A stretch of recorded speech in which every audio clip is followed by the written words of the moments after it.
Linda Silka, and I'm from the University of Maine, where I direct the Margaret Chase Smith Policy Center, and I'm a faculty member in the School of Economics.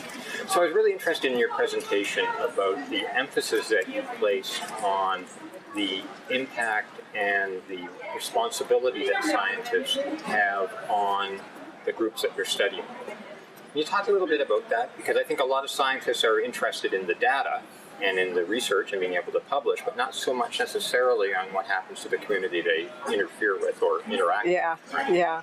I mean, one of the things that's been really interesting in the work that I've had the opportunity to do with communities is that the real hesitancy there, and I thought, where is this coming from? Why, here I'm showing up and I want to do research with them. And then I realized that they had had a lot of experiences with people coming and saying that they, in one sense, cared about the problems, but really what they cared about is the data. The data were what were really important. And then I started listening to the stories of families, for example, of families that do a lot of fishing in what are contaminated rivers.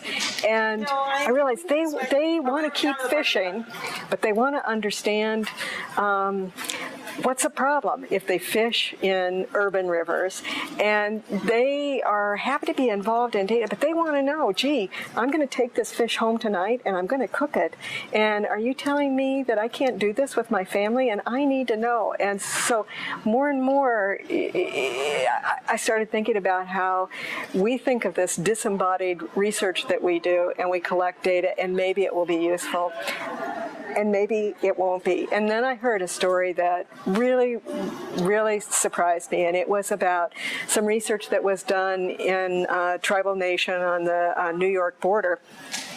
They're downriver from a whole lot of the plants that do smelting and things, and they found out that the river was really contaminated. The researchers came in and they gathered information about contaminants in mother's breast milk, and they found there were a lot of contaminants, and they published the work and they never shared it with the community.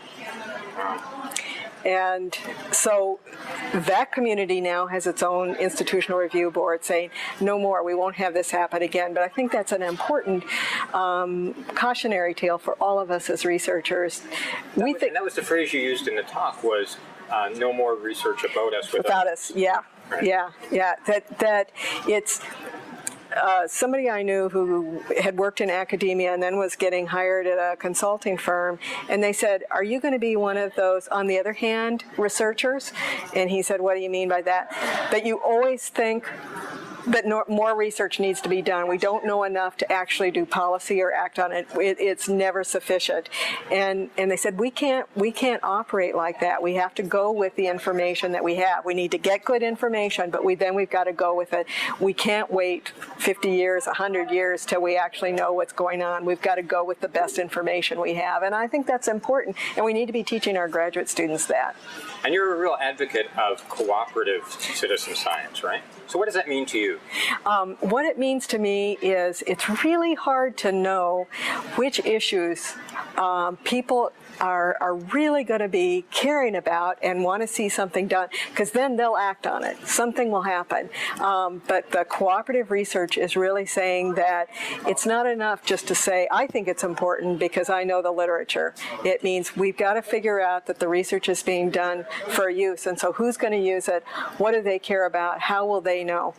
Another example, I did work when I was in Massachusetts with faculty. There's a lot of nanotechnology going on there, and a lot of health concerns because the nanoparticles can go through the skin barrier, and so that raises a lot of health issues.